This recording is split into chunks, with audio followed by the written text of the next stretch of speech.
मां तव्हांखे अॼु बेसिक पॉइंट्स सेखारींदुसि।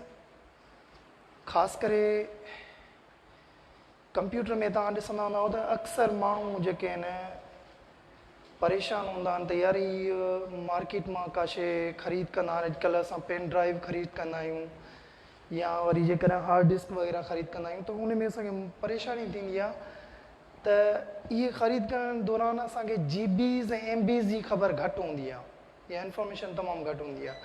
त उन हवाले सां अॼु नंढड़ो हिकिड़ो बेसिक पॉइंट्स आहिनि। इनशाला अलाह कंदो त इहे बेसिक पॉइंट्स तव्हांजूं क्लियर थी वेंदियूं। त उन में आहे मेमोरी। हाणे मेमोरी छा आहे?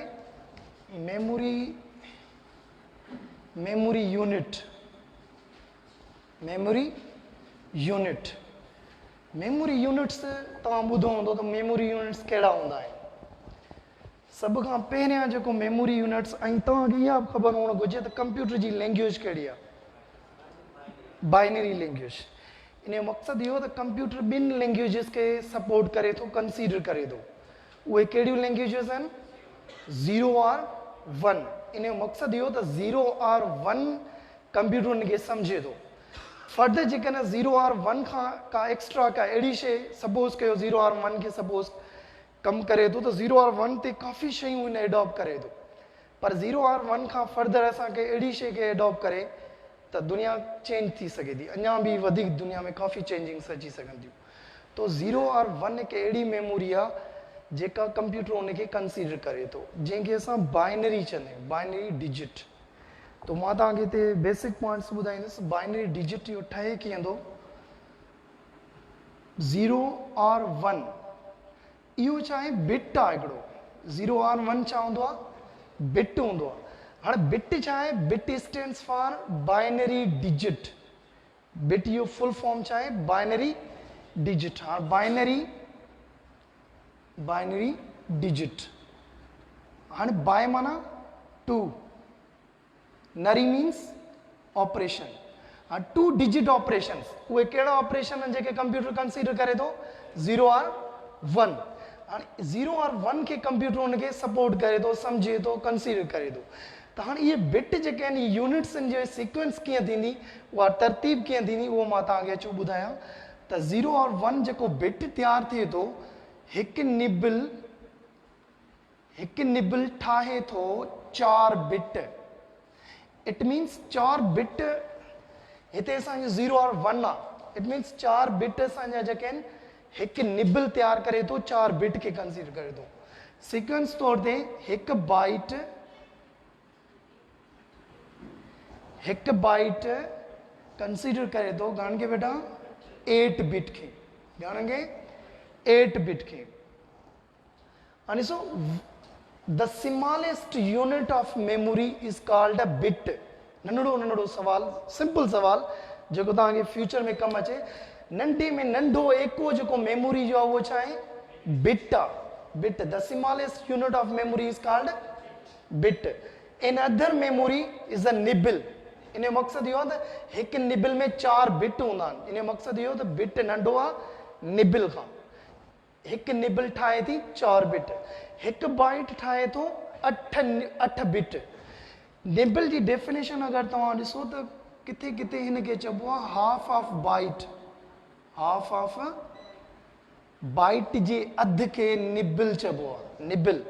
ॾिसो बाइट जो अधु आहे 8 आहे न हिते बेटा, हिते छा आहे? 4 आहे, हिते 8 आहे। इन जो मक़सदु half of byte is called nibble. तो 1 byte makes 8 bit. Further step by step असांजी जेके सीक्वेंस हले थी, हिकु किलो बाइट ठाहे थो 1024 बाइट। हिकु किलो बाइट में 1024 बाइट हूंदा आहिनि। हिकिड़ी ॻाल्हि तव्हां हिते नोट करे छॾियो त बिट कॾहिं बि तव्हां लिखो न, उहो बिट नंढी ABC में कंसीडर कंदा कयो, ऐं बाइट जेको आहे उहो वॾी ABC में कंसीडर कंदा। इन जो मक़सदु तव्हांखे हिकिड़ो सिंपली मां ॿुधाए छॾियां। जीअं सपोज़ कयो अक्सर असां KB हिते लिखूं था, सपोज़ कयो KBPS, या हिते हीअ असां लिखूं था KBPS। हाणे हीअ आहे किलो बिट पर सेकंड। किलो बिट पर सेकंड। हीअ आहे किलो बाइट पर सेकंड। किलो बाइट पर सेकेंड। हाँ इनके बिट परसेंट छो चयो वियो, छो जो इन जी बी छा आहे नंढी आहे, इन जे करे हिनखे असां किलो बिट पर सेकंड चवंदासीं, ऐं हीअ असांजो छा आहे किलो बाइट पर सेकंड। त इन में फ़र्क़ु इहो आहे, सिर्फ़ु फ़र्क़ु इहो आहे त बिट खे असां नंढी ABC में कन्वर्ट कंदासीं ऐं बाइट खे कैपिटल लेटर्स में बाइट। तो हिन जो जेको आहे असांखे एक्चुअल यूनिट जेको आहे एब्रिएशन आहे जेको बाइट जो जेको आहे उहो आहे बी मतलब ऐं बिट जो आहे स्मॉल बी। ठीक है बेटा। सो फर्दर असां वटि आहे हिकु किलो बाइट ठाहे थो घणा बेटा 1024 बाइट। हाँ 1024 बाइट ये आया था कीअं, हिकु बाइट में 8 बिट आहिनि, हिकु किलो बाइट में 1024 बाइट आहिनि। ये 1024 बाइट कीअं थिया 2 ते पावर 10 इहो असांजो थियो 1024। पर इन अदर वे ॿियनि लफ़्ज़नि में भी तव्हां हीअं कंसीडर करे सघो था। ॾिसो हिते 8 आहे, 8 multiply two how many 16, 16 multiplied by 2 32, 32 multiplied by 2 64, 64 multiplied by 2 128, 128 multiplied by 2 256, 256 multiplied by 2 512, 512 multiplied by 2 1024. It is the actual bit. So this is a 1 kilobyte makes a 1024 byte।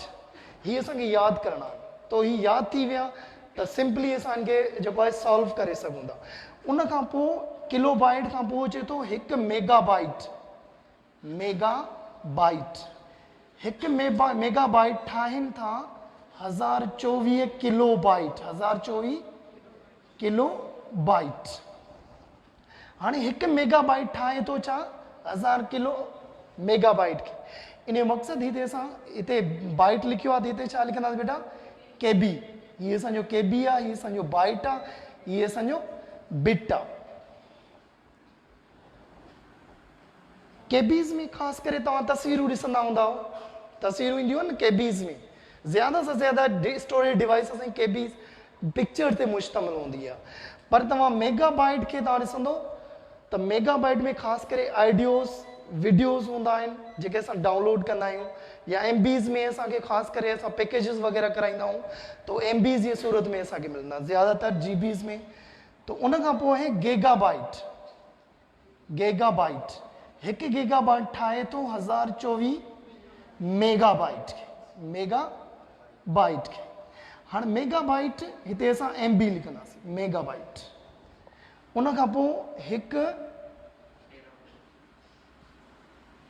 Giga bite खां पोइ टेरा bite. हिकु टेरा bite ठाहिनि था 1024 giga bite खे, giga bite खे।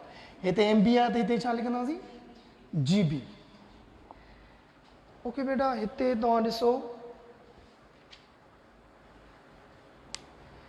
The end of this unit.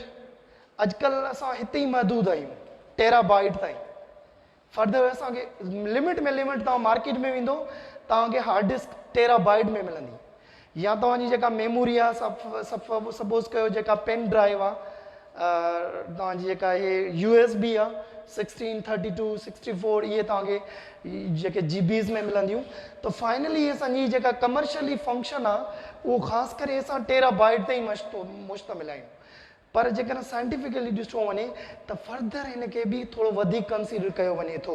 अॻिते हली करे हिनखे कुझु ॿियनि लफ़्ज़नि में बि जेको आहे सेटअप कयो वियो आहे। 1 टेरा बाइट खां पोइ 1 पेटा बाइट।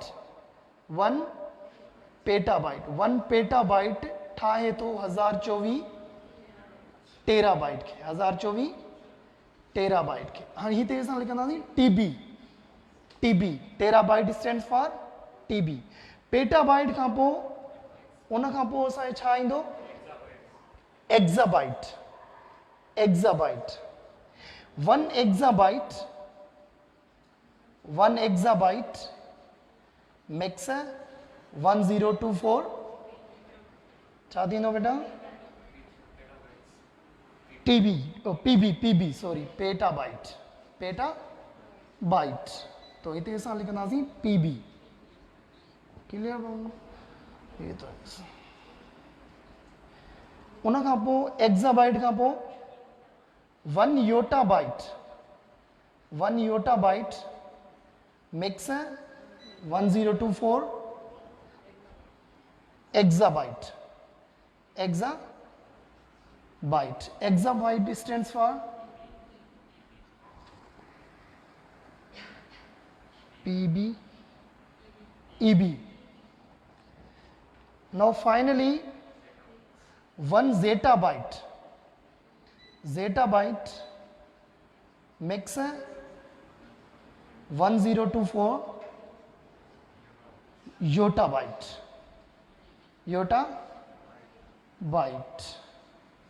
तो हिते असां लॻंदे YB ओके बेटा हिते तव्हां ॾिसो ही हिकिड़ी मां तव्हांखे हिते बाद में पहिरीं शुरू में तव्हांखे ॿुधायो त ही जेका लिमिट आहे न कमर्शियली असांखे हेसि ताईं यूज़ कंदा आहियूं पर साइंटिफिकली असांखे जेका नॉलेज रखणी आहे त हेठि बि असांखे बेसिक पॉइंट्स नॉलेज में हुअणु घुरिजे त ही असांजूं माना ही जेके मेमोरी में जेके यूनिट्स आहिनि उन जा स्टेप्स कीअं स्टार्ट थिया तो हितां खां स्टार्ट था थियनि बिट खां तो असांजी मेमोरी जेका कंप्यूटर आहे उहा कंसिडर छा थी करे 0 और 1 खे स्टार्टिंग किथां खां थी करे the smallest unit of memory is called bit तो bit is a binary digit having 2 digits 0 और 1 so there is a one nibble contains 4 bit ही तव्हांखे कंसिडर के यादि करिणो आहे हिन पासे जी जेका सीक्वेंस आहे इहा तव्हांखे यादि करणी आहे हिकु बाइट रखे थो 8 बिट खे ऐं हिकु किलो बाइट रखे थो 1024 बाइट खे बाइट जो फुल जेको शॉर्ट फॉर्म छा आहे बी आहे हिकु गीगा बाइट रखे थो 1024 मेगाबाइट खे ख़ासि करे MBs में मूं तव्हांखे बार बार पियो चवां त MBs में का शइ असां का क्लिप था डाउनलोड कयूं या को असां PDF का फाइल था डाउनलोड कयूं त अक्सर असांजी MBs या KBs जी सूरत में हूंदियूं आहिनि उहे शयूं आइडियोस थी वियो या वीडियोस जेके नंढा शॉर्ट फॉर्म में वीडियो हूंदा आहिनि उहे MBs में असां शॉर्ट में असां जेको आहे डाउनलोड कंदा आहियूं उन खां पोइ असां वटि आहे 1 गीगाबाइट खां पोइ असां 1 टेराबाइट इज़ द मोस्ट बेटा हाई क्वांटिटी हिन में ढेर सारी क्वांटिटी अचो थी वञे 1 terabyte makes 1024 gigabyte GB 1 petabyte makes 1024 terabyte TB and 1 exabyte बेटा इस साइंटिफिकली इनके असां वधीक जेका नॉलेज में रखणु चाहियूं त 1024 पेटाबाइट PB इन जो शॉर्ट फॉर्म आहे योटाबाइट मेक्स 1024 तो ही असांजो जेके आहिनि एक्चुअल यूनिट्स आहिनि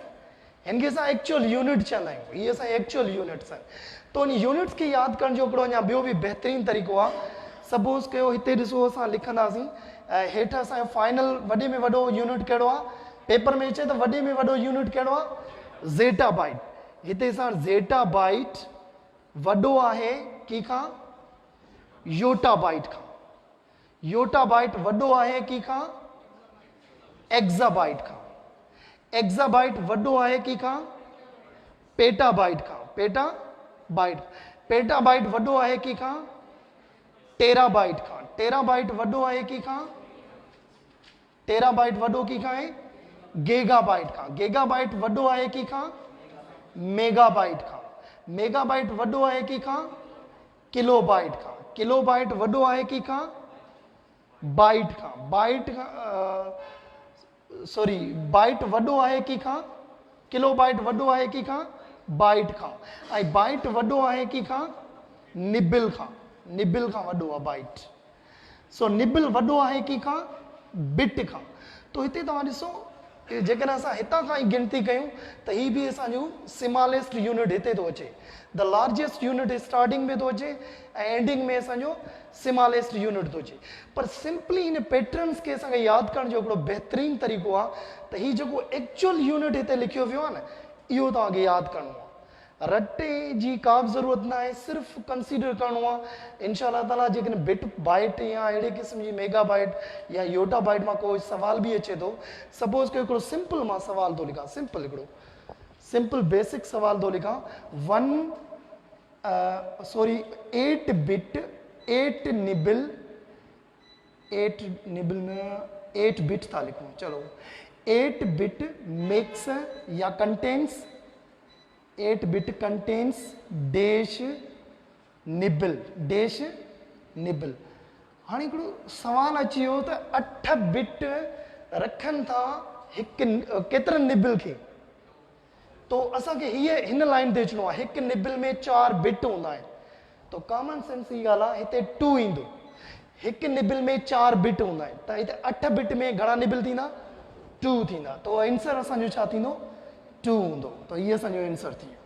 तो अहिड़ी क़िस्म जूं बेसिक पॉइंट्स आहिनि, जीअं बाइट आहे, बाइट सपोज कयो 2 byte makes 2 byte makes dash bit, तो हाउ मच असांखे ये टेबल याद हुअणु घुरिजे, हिकु बाइट में 8 बिट हूंदा आहिनि, तो हिते 2 बाइट आहिनि, तो 2 खे मल्टीप्लाई कयो 8 सां 16, माना आंसर असांजो छा थींदो 16 bit.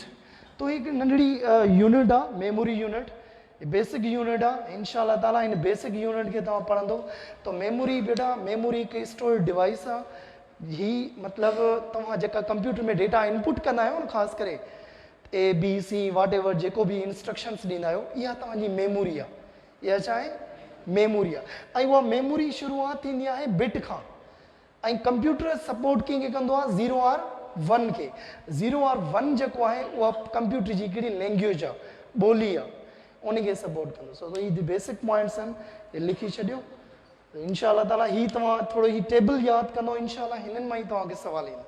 So thank you so much.